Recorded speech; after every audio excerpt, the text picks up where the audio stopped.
Welcome everybody. ये problem जो है वो इस वीडियो में मैं सॉल्व करने वाला हूँ। ये प्रॉब्लम जो है वो थोड़ा लेंदी है लेकिन इजी है, और अगर आप इसका स्टेप्स जो है वो याद रखेंगे तो ये आपके लिए जो है वो सॉल्व करना बहुत इजी हो जाएगा। मैं इस वीडियो में आपको स्टेप्स अच्छे से बता रहा हूँ, और इस प्रॉब्लम को भी मैंने सॉल्व किया है, और ऐसे जो कुछ प्रॉब्लम्स होंगे उसे आप सॉल्व करना आसानी से समझ जाओगे अगर आप इसे देख लोगे तो। ओके, तो सबसे पहले मैं इसका आपको स्टेप्स बता दे रहा हूँ और फिर उसको डिटेल में बताऊँगा। ओके, तो देखो, इसके जो है वो ये 5 स्टेप्स मैंने सॉर्ट किए हुए हैं। तो सबसे पहले जो है वो आप इसका लैम्डा और म्यू कैलकुलेट करना है। इसका ज्योमेट्री निकालने के बाद फिर आपको हर मेंबर्स के लिए ये वाला जो मैंने लिखा हुआ है ये आपको लिखना पड़ेगा। फिर ग्लोबल मैट्रिक्स बनाना है, फिर ग्लोबल मैट्रिक्स को रिड्यूस करना है और उसे सॉल्व करना है, और फिर आपको ईच मेंबर के लिए फोर्सेस निकल जाएंगे। ये जो है वो 5 स्टेप्स आपको जो मैंने लिख दिए हैं, यही मेनली स्टेप्स आपको फॉलो करने हैं सीक्वेंस में। और इसको आप कैसे प्रोसीड करते हैं वो मैं आपको बताने वाला हूँ। जो है वो इस प्रॉब्लम में आपको एक प्रॉब्लम में सॉल्व करने में मिनिमम 30 to 40 मिनट्स लग सकते हैं। पेशेंस के साथ इसको आपको सॉल्व करना है, और एक्यूरेसी का भी आपको इसका ध्यान रखना है कि ये गलती ना हो। ओके, तो देखो, सबसे पहले आपको जो है वो ये जैसे स्ट्रक्चर दिया गया हुआ है, तो ये डिफरेंट भी स्ट्रक्चर हो सकता है। तो यहाँ पे आपको जो है वो एनालाइज इसको ऐसे करना है कि यहाँ पे आप देखो कि इसमें जो इसके रोलर सपोर्टेड हैं, रोलर सपोर्ट और यहाँ पे हिंज सपोर्ट। ओके, जो ए पॉइंट है वहाँ पे हिंज सपोर्ट है और यहाँ पे रोलर सपोर्ट है। बी वाले पॉइंट जो है वो फ्री है, और सी वाला जो पॉइंट है ये भी फ्री है एक तरह से। लेकिन यहाँ पे जो है वो ए पे और डी पे जो है वो डिफ्लेक्शन, ए पे तो कुछ भी डिफ्लेक्शन नहीं होगा, और अगर आप देखोगे डी पे, तो डी पे जो है वो कुछ एक्स डायरेक्शन में चांसेस हैं डिफ्लेक्शन के, वाई डायरेक्शन में कुछ भी नहीं हो सकता है क्योंकि रोलर सपोर्ट है। और बी और सी पे जो है वो एक्स और वाई में भी डिफ्लेक्शन हो सकता है। ओके, ये जो है वो प्रिलिमिनरी आपको ऐसे एनालाइज करना है कि कहाँ पे जो है वो डिफ्लेक्शन हो सकता है, कौन कौन से नोडल पॉइंट्स हैं। तो यहाँ पे आपको जो है वो 4 नोडल पॉइंट दिखाई दे रहे हैं, 1 2 3 4। ओके, तो पहले नोडल पॉइंट आपको जो है वो इसका एनालाइज करना है। इसके बाद आपको इसकी ज्योमेट्री निकालनी है कि हर जो है वो मेंबर का लेंथ कितना है। तो देखो, इस मेंबर का अगर आप लेंथ निकालोगे तो यहाँ पे जो है वो ये वाला तो 3.5 यहाँ पे दिया गया हुआ है, लेकिन इसका लेंथ और ये वाले नीचे का पूरा लेंथ, तो ये आप आई होप कि ज्योमेट्री से निकाल सकते हो। साइन कॉस टेन ये सब जो है आप लगा के निकाल सकते हो। अगर ये वाला दिया गया हुआ है, ये 60 डिग्री है, तो यहाँ पे आप इसको निकालने के लिए जो है वो अपना ट्रिग्नोमेट्री का यूज़ कर सकते हो। आपको जो है वो सबसे पहले वही करना है कि इसका जो है वो ट्रिग्नोमेट्री का यूज़ करके जो है वो वैल्यू निकाल लेना है। तो मैंने यहाँ पे निकाल लिया हुआ है 4.04, और यहाँ पे जो है ये 4.04 इक्विलेटरल ट्रायंगल है, और ये 3.5। साथ ही इसके बाद जो है वो आपको क्या करना है कि ये जो प्रॉब्लम दिया गया हुआ है इसको आपको कोऑर्डिनेट सिस्टम पे एक तरह से बैठाना है। ओके, तो जैसे कोऑर्डिनेट सिस्टम कैसा रहेगा कि ये जो है वो एक्स एक्सिस आपका इधर की तरफ, ओके, एक्स एक्सिस इधर की तरफ और वाई एक्सिस इधर की तरफ। तो ये जो हमारा पॉइंट रहेगा, ओके, ये वाला जो पॉइंट है इसको हम लोग ऑरिजिन मान लेंगे 0,0। अगर मैं इसे 0,0 मान ले रहा हूँ तो आप जो है वो बी पॉइंट, डी पॉइंट और सी पॉइंट इन सभी का कोऑर्डिनेट बता सकते हो ना, क्योंकि आपको लेंथ मालूम है, एंगल मालूम है, तो आप जो है वो आपको कोऑर्डिनेट बता सकते हो। तो आपका जो फर्स्ट जो है वो स्टेप रहेगा वो इसका ज्योमेट्री जो है वो डिफाइन करना रहेगा, और आपको इसका जो ये कोऑर्डिनेट है ये सभी डिसाइड करना है कि कोऑर्डिनेट कितना है, लेंथ कितना है। ओके, आपका फर्स्ट एंड फॉरमोस्ट स्टेप यही रहेगा कि इसका लेंथ निकालो आप। ओके, जैसे ये प्रॉब्लम रही तो इसका जो है वो फिर मैंने क्या किया कि इसको एनालाइज करके इसका लेंथ निकाला और कोऑर्डिनेट निकाला। ओके, तो कोऑर्डिनेट निकालना भी आसान है ना, क्योंकि अगर आप समझ लो कि जैसे ये मैं 0,0 ले रहा हूँ और ये वाला लेंथ जो है वो अगर मुझे 4.04 आ गया, तो यहाँ पे ये चूँकि एक्स एक्सिस पे है तो वाई कोऑर्डिनेट 0 हो जाएगा और एक्स कोऑर्डिनेट 4.04, 0, और वहीं यहाँ पे ये वाला पॉइंट बीच में है तो यहाँ पे 2.02, 0, और ये वाला ऊपर में है तो 2.02, और ये 3.5 ऊपर में है तो 3.5, और ये 0,0। ऐसे जो है वो 4 कोऑर्डिनेट्स निकाल लिए मैंने। फिर जो है वो हर मेंबर का लेंथ निकाल लिया मैंने। अब इसके बाद जो है वो आपको डिफाइन करना है कि कितने नोडल पॉइंट्स हैं। तो मैंने आपको जो है वो जो नोडल पॉइंट्स हैं वो मैंने यहाँ सर्कल में इम्बार्क कर दिए हुए, जैसे 1 2 3 4। ओके, तो नोडल पॉइंट्स आपको जो है वो इमार्क कर देने हैं। नोडल पॉइंट्स किसे कह रहे हैं? जहाँ पे जो है वो डिफ्लेक्शन होने के चांसेस हैं। ओके, जहाँ पे जो है वो मेजर आपको डिफ्लेक्शंस होते हुए दिखाई देंगे उसे हम लोग निकाल रहे हैं। ओके, और यहाँ पे आप देखो कि हमें 4 जो है वो पॉइंट्स दिखाई दिए, अब इसमें मेंबर्स देखो, मेंबर्स आपको एनालाइज करने हैं कि मेंबर्स कितने हैं। तो मेंबर्स जैसे कि एक तो ये वाला मेंबर हो गया, फिर ये वाला मेंबर हो गया, फिर ये 3 मेंबर हो गया ऐसे, और एक चौथा मेंबर नीचे सीधा लगा हुआ है। तो ये 4 मेंबर्स मैंने लिए हैं। अब देखो मेंबर्स कैसे मैंने नेमिंग किए हैं, तो देखो नेमिंग ये सभी बहुत इंपॉर्टेंट है। ओके, अगर आप इसमें एक भी मिस्टेक करोगे ना तो आपका आगे का प्रॉब्लम में जो है वो एक जो है वो कैस्केडिंग इफेक्ट की तरह जो है वो इसका मिस्टेक्स एक्यूमुलेट होते जाएगा। तो इसलिए आपको बहुत ही ध्यान से इसका नंबरिंग करना है। 1 2, ओके 1 2 मेंबर 1 2, तो मैंने 1 2 ये मेंबर किया। 1 3, तो 1 3 मैंने ये वाला किया। 3 4, तो 3 4 मैंने ये वाला किया। ओके 3 2, तो 3 2 मैंने ये वाला किया। ओके सो अब हमको जब लेमडा और म्यू निकालना होगा, हमें लेमडा और म्यू निकालना है। ओके स्टेप 1 अगर आपको याद हो तो हमें लेमडा और म्यू निकालना है। तो लेमडा का फॉर्मूला क्या है, x2 minus x1 by length of the member, और म्यू का फॉर्मूला है y2 minus y1 by length of the member. अब देखो इसमें जो है वो आपको लैम्डा में x2 और x1 ये क्या है, तो जो मैंने यहाँ नंबरिंग की थी ना, जैसे अगर मैं लैम्डा फॉर मेंबर 1 2 निकालूंगा तो जो 2 यहाँ पे पॉइंट का कोऑर्डिनेट होगा ये x2 होगा। ओके, और यहाँ पे x1 जो है ये वाला होगा। वैसे ही अगर मैं आपसे पूछूं कि लैम्डा फॉर मेंबर 3 और 4 बताओ क्या होगा। Okay lambda for member 3 and 4, तो यहाँ पे जो है वो x2 क्या हो जाएगा, x2 जो है वो 3 4 में 4 का लेंगे x2 और 3 का लेंगे यहाँ पे x1। ओके सो ये आपको जो है वो ध्यान रखना है। सो ये आपको आई होप कि आपको समझ में आया होगा। अब इसका एग्जांपल देखो कैसे कर रहे हैं। जैसे मेंबर 1 2 के लिए अगर हम लोग निकालते हैं लैम्डा, तो 4.04 माइनस 0, ओके लैम्डा और by length of the member तो इक्वल्स टू 1 आ गया। सिमिलरली म्यू का वैल्यू, तो देखो इसमें x1 और x2 क्या है, तो ये वाला जो पॉइंट है हमारा ये वाला हो गया x1 y1। ओके, और ये वाला जो पॉइंट है ये हो गया x2 y2। तो यही मैं बोल रहा हूँ कि अगर मेंबर 1 2 है तो ये जो सेकंड कोऑर्डिनेट है वो 2 का होगा, और ये जो फर्स्ट वाला कोऑर्डिनेट है पहला का होगा। सिमिलरली अगर आपको जो है वो लेमडा अगर निकालना है 3 4 के लिए, ओके सपोज करो कि लेमडा आपको लेमडा निकालना है 3 4 के लिए, तो जो x2 की वैल्यू है वो आपको 4 की जो वैल्यू आ रही है ना, फोर्थ नोडल पॉइंट की जो कोऑर्डिनेट है। ओके फोर्थ नोडल पॉइंट देखो कौन सा है, ये है फोर्थ नोडल पॉइंट, और इसका कोऑर्डिनेट क्या है, तो x जो है वो इसकी वैल्यू हो जाएगी 2.02। ओके सो ऐसे जो है यहाँ पे मैंने निकाल ली इसकी nodal coordinate. Okay sorry lambda की वैल्यू और म्यू की वैल्यू। तो ये आपको एकदम ध्यान रखनी है कि जो भी आपका जो कोऑर्डिनेट हो रहा है ना, ये वाला सेकंड कोऑर्डिनेट है इसका और ये वाला फर्स्ट कोऑर्डिनेट होगा।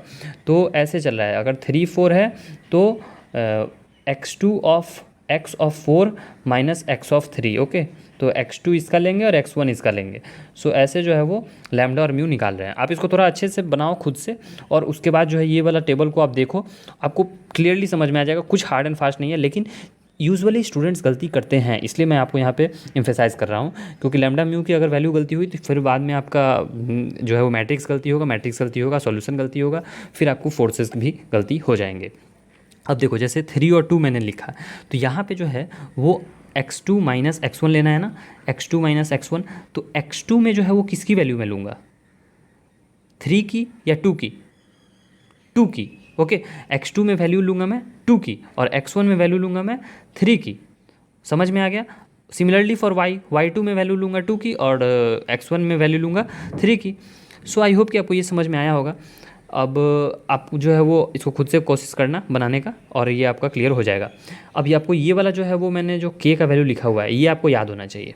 ओके ये याद होना चाहिए, ये बहुत आसान है याद करना। देखो ये जो है वो इसमें 16 टर्म्स होंगे, ये एक मैट्रिक्स है, इसमें 16 टर्म्स होंगे, lambda square lambda mu mu square.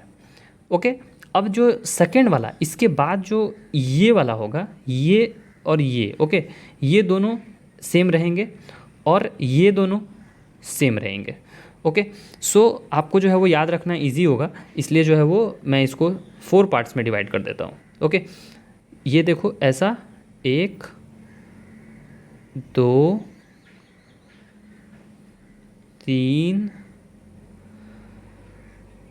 और 1 4। ओके सो ये 4 पार्ट्स में डिवाइड हो गए। तो आप देखो कि ये दोनों जो है वो इक्वल हैं और ये दोनों इक्वल है क्रॉस में।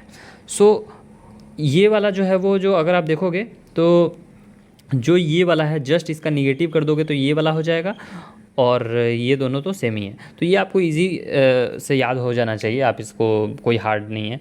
Lambda square lambda mu mu square, ये वाला आपको अगर याद हो गया तो जस्ट इसका सेम ये वाला हो जाएगा, और इसका माइनस साइन लगा दोगे तो इधर वाला हो जाएगा। तो ऐसे आपको 16 टर्म्स टोटल बन जाते हैं। ओके, आई होप कि ये वाला जो है वो आपको पूरा याद होना चाहिए। ओके, ये आपको याद होना चाहिए, इसमें कुछ भी गलती नहीं होना चाहिए, ये आपको याद ही होना चाहिए के का वैल्यू। ओके, और यही जो है वो हर मेंबर के लिए हम लोग अब यूज़ करने वाले हैं। फॉर सपोज़ कि अगर हम मेंबर 1 2 के लिए अब ले रहे हैं। ओके, सो मेंबर 1 2 के लिए हमने लैम्डा और म्यू की वैल्यू निकाल ली हुई है। यहाँ पे जो है देखो आप, लैम्डा की वैल्यू 1 है और म्यू की वैल्यू 0 है। सो यहाँ से मैंने लैम्डा और म्यू की वैल्यू निकाल लिया है। अब मेंबर 1 2 मतलब ये वाला, सो 1 जो है वो ये फर्स्ट नोडल पॉइंट और ये सेकंड नोडल पॉइंट। अब इसमें D1 D2 D3 D4 क्या है, तो D1 D2 जो है वो डिफ्लेक्शन एट 1, एंड D2 पे जो है वो D3 D4 क्या है, डिफ्लेक्शन एट 4। ओके, यानी कि अगर जो है वो मैं D1 की बात करूँ तो D1 जो है वो x एक्सिस में जो भी डिफ्लेक्शन होगा वो है, और D2 जो है वो y एक्सिस में जो डिफ्लेक्शन होगा वो है। Okay, so D1 is the deflection in the x axis and D2 is the deflection in the y axis. Similarly D3 and D4 ये जो है वो x एक्सिस और y एक्सिस में डिफ्लेक्शन है। तो D3 जो है वो आपका x एक्सिस में डिफ्लेक्शन है और D4 आपका y एक्सिस में डिफ्लेक्शन है। तो अब आप मुझे बता सकते हो कि ये वाला जो पॉइंट होगा इसका भी जो है वो कुछ मैं नेम दे दूंगा और इसका भी डिफ्लेक्शन दे दूंगा। तो नेक्स्ट मैं आगे जो है वो बता दूंगा आपको कि हाँ, क्या बता ही देता हूँ। देखो, जैसे 3 नंबर पॉइंट है, तो 3 नंबर जो नोडल पॉइंट है यहाँ पे डिफ्लेक्शन मैंने D5 D6 लिया। तो बताओ D5 x में होगा या y में होगा? जी हाँ, बिल्कुल सही, D5 जो है वो x में होगा और D6 y में होगा। सिमिलरली जो है वो हमारा एक नेक्स्ट नोडल पॉइंट आएगा 4 पे। तो 4 पे अब बताओ D7 x में होगा या y में होगा? D7 x में डिफ्लेक्शन होगा, D8 y में डिफ्लेक्शन होगा। Okay, so let's move to our, हाँ यहाँ पे थे हम लोग। तो देखो यहाँ पे जो है वो आपका D1 D2 D3 D4 आपको समझ में आ गया कि क्या है। अब देखो प्रॉब्लम में आपको जो है वो एक चीज़ गलती दी गई हुई है, ये E की value 250 kilo newton per metre square दिया गया हुआ है। ओके, प्रॉब्लम अगर आप देखोगे तो यहाँ पे जो है वो गलती दी गई हुई है 250 kilo newton per metre square, लेकिन अगर आप गूगल करोगे तो 210 GPa होता है एक स्टील का मॉडुलस ऑफ इलास्टिसिटी। ओके, या फिर आप इसको बोलो कि 2 × 10⁻11 पास्कल। ओके, या फिर किलो न्यूटन मीटर स्क्वायर। तो इसीलिए ये वाला जो है वो गलती दिया गया हुआ है। तो ये जो kilo newton per metre square है ना, इसको मैंने GPa में कन्वर्ट कर लिया। ओके, और GPa मतलब क्या हो गया कि 250 × 10⁻9। ओके, लेकिन मैं अगर इसको, ये आया आपका किलो न्यूटन, सॉरी ये आया आपका newton per metre square. Okay, newton per metre square. अब अगर मैं इसको kilo newton per metre square में करूँगा तो क्या होगा, 250 × 10⁻6 kilo newton metre square. Unit conversion, ज़्यादा कोई भी हार्ड एंड फास्ट रूल नहीं है। तो ये जो kilo newton per metre square है इसको आप GPa कर लेना। ओके, या फिर गीगा पास्कल। ओके, सो या फिर G Newton per metre square. सो ये आपको समझ में आना चाहिए। ओके, क्योंकि ये आगे मैं यहाँ पे यूज़ किया है मैंने। सो देखो आप, EI की वैल्यू जब मैं निकाल रहा हूँ तो EI की वैल्यू निकालते समय 250 × 10⁻6 ये मैंने किया है, और I की वैल्यू आपको दी गई हुई है 23.50 सेंटीमीटर स्क्वायर। तो सेंटीमीटर स्क्वायर को हम लोग मीटर में स्क्वायर में बदलने के लिए बाई कर देंगे 10⁻4 से। सो ये हमारा वैल्यू जो है आया, इसमें हम लोग 10⁻6 से 10⁻6 में बाहर निकाल के रख रहा हूँ। ओके, ताकि जो है वो बार बार मुझे जो है वो मतलब एक तरह से इजी होगा। ओके, आप भी देखोगे तो आपको इजी लगेगा, वरना आपको अगर आप डेसिमल पॉइंट तक जाओगे तो 0.00005 ऐसे लिखना पड़ेगा। तो इतना लिखने से अच्छा है कि 0.58 लिख के 10⁻6 लिख दो। ओके, सो अब देखो मेंबर 1 2 के लिए हमें ये वाला जो है वो, ये मैंने आपको जो है वो स्टार्टिंग में ही वीडियो के बताया था, समेसन ऑफ F = KD। तो ये क्या है, force = stiffness matrix K × deflection. Okay, so यहाँ पे जो है वो, और हाँ सॉरी यहाँ पे मैंने EI लिखना भूल गया। ओके, तो EI/L। ओके, सो EI/L आपको जो है वो करना है। तो EI/L × K × D। ओके, सो EI की वैल्यू आपको हर मेंबर के लिए अलग अलग होगी, अगर जो है वो मेंबर का लेंथ बदलता है और अगर EI की वैल्यू बदलती है। लेकिन यहाँ पे EI की वैल्यू सेम है, और मेंबर जो है वो 3 मेंबर की लेंथ सेम है और एक मेंबर की लेंथ डिफरेंट है। ओके, और के की वैल्यू की बात की मैंने, तो मैंने आपको पहले ही बता दिया था के का वैल्यू आपका क्या होता है, ये होता है। ओके, सो हर मेंबर के लिए आपको लैम्डा और म्यू की वैल्यू मालूम है और हर मेंबर के लिए आप के की वैल्यू निकाल सकते हो। तो अगर मैं मेंबर 1 2 की बात करूँ तो मेंबर 1 2 में जो है वो आपका लैम्डा और म्यू का वैल्यू दिया गया हुआ है 1 और 0, तो उसके करस्पॉन्डिंग आप के की वैल्यू निकाल सकते हो ना। लैम्डा में के जगह पे 1 रखो और म्यू के जगह पे 0 रखो, तो उस हिसाब से ये आपका पूरा 4/4 मैट्रिक्स निकल के आ जाएगा और वही 4/4 मैट्रिक्स आपको यहाँ पे देखने को मिल रहा है। आई होप कि आपको ये वाला समझ में आया होगा के का वैल्यू कैसे मिल रहा है। के की वैल्यू मैं एक बार फिर से रिपीट कर दे रहा हूँ। के की वैल्यू आपको यहाँ पे मैंने जो है वो लैम्डा और म्यू की वैल्यू पहले निकाल ली थी और हर मेंबर के लिए मैंने निकाल रखा है। ओके, और के की भी जो है वो जो वैल्यू होती है वो भी मैंने आपको बता दी। सो हम लोग क्या करेंगे कि ये जो स्टिफनेस मैट्रिक्स है उसमें के की वैल्यू और मतलब लैम्डा और म्यू की वैल्यू पुट कर देंगे तो के का हमारा मैट्रिक्स निकल के आ गया। EI/L यहाँ पे मैंने कर दिया और D1 D2 D3 D4 लिख दिया। अब ये जो Fx1 Fy1 Fx2 Fy2 लिखा है मैंने, वो कैसे लिखा है, तो देखो ये जैसे मेंबर रहेगा तो ये हमें 4 आएगा term. Okay, Fx Fy Fx Fy। Okay, so Fx ये वाला जो मेंबर होगा तो ये 1 कर देना, फिर ये 1 कर देना, ये 2 है तो ये 2 कर देना और Fy यहाँ पे फिर 2 कर देना। ओके, फॉर सपोज अगर मेंबर 3 4 रहता, ओके, फॉर सपोज अगर मेंबर 3 4 रहता तो आप कैसे लिखते, Fx Fy Fx, ये वर्टिकल में होगा चूँकि मेरे पास जो है वो उतना स्पेस नहीं था नीचे, इसलिए मैंने लिख दिया Fy। तो ये x3 हो जाएगा, ये y3 हो जाएगा, ये x4 हो जाएगा, ये y4 हो जाएगा। ओके, सो आई होप कि आपको ये वाला बात भी समझ में आया होगा। सो यहाँ पे जो है वो ये हमें निकालना है, एक मेंबर के लिए मैंने निकाला है लेकिन यहाँ आपको चारों मेंबर के लिए निकालना है। ओके, सो एक मेंबर के लिए मैंने यहाँ पे निकाल लिया, इसको आपको थोड़ा रिजॉल्व करना है, 10⁻6 को बाहर छोड़ देना है, बाकी सबको अंदर लाके मल्टीप्लाई कर देना है। सो इसको अगर आप रिजॉल्व करोगे तो यहाँ से ये आपका कुछ ऐसा दिखाई देगा, 10⁻6 को बाहर निकाल दिया और ये इसको कैलकुलेशन को अगर आप अंदर से मल्टीप्लाई कर दोगे तो ये आपको कुछ ऐसा मैट्रिक्स निकल के आएगा। ये हमारा पहला मैट्रिक्स तैयार हुआ। ये आप कह सकते हो कि यह हमारा फर्स्ट इक्वेशन है। ऐसा हमें 4 इक्वेशन बनाने होंगे, क्यों, क्योंकि हमारे पास 4 मेंबर हैं। अब हम लोग मेंबर 1 3 के लिए बनाएंगे तो सिमिलरली हमें लैम्डा और म्यू की वैल्यू पता है, हमने जो है वो के की वैल्यू निकाल ली और ये वाला जो है वो डिटर्मिनेंट हमने तैयार कर लिया। ओके, सॉरी डिटर्मिनेंट मैं बोल रहा हूँ, यहाँ पे मैट्रिक्स हमने तैयार कर लिया लैम्डा और म्यू से और EI/L यहाँ पे बाहर में मल्टीप्लाइड है और यहाँ पे D1 D2 D5 D6। अब देखो यहाँ पे जो है वो मैंने आपको पहले ही बता दिया था कि जिधर डिफ्लेक्शन होगा, जैसे यहाँ पे देखो D1 D2 लिया था मैंने और यहाँ पे D5 D6 लिया था, तो इसीलिए यहाँ पे मैंने D1 D2 D5 D6 ले लिया है, D3 D4 नहीं। Okay, D1 D2 D5 D6। Okay, सो इस बात को आपको ख्याल रखना है कि जिस भी मेंबर का आप नोडल पॉइंट ले रहे हो उसी मेंबर का डिफ्लेक्शन भी लेना है और वो आप एज्यूम कर सकते हो और उसको आपको थ्रू आउट द प्रॉब्लम जो है वो कांस्टेंट रखना है, ऐसा नहीं कि बीच में चेंज हो जाएगा।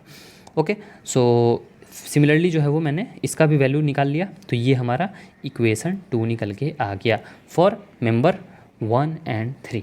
अब हम लोग मेंबर 3 और 4 के लिए देखेंगे, तो मेंबर 3 और 4 के लिए भी आपको जो है वो सेम निकालना है।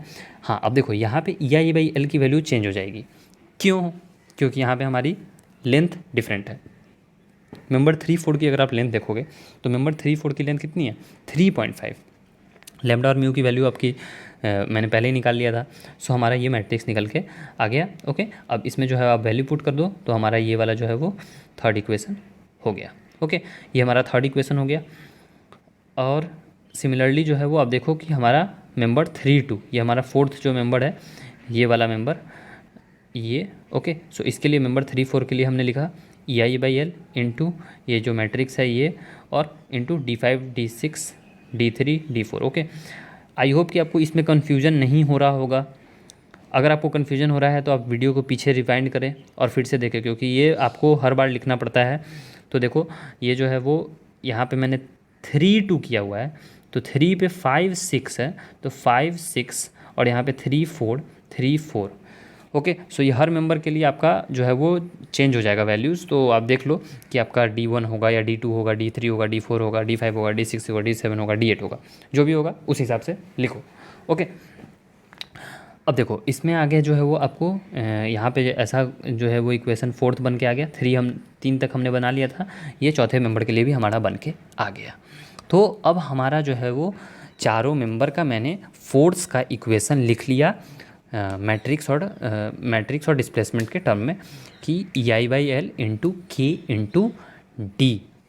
ओके, अब देखो यहाँ पे जो है वो आपको 4 नोडल पॉइंट्स थे हमारे पास और 8 डिफ्लेक्शन थे, और इस वजह से हमारा 8/8 मैट्रिक्स फॉर्म होगा और उसे हम लोग ग्लोबल स्टिफनेस मैट्रिक्स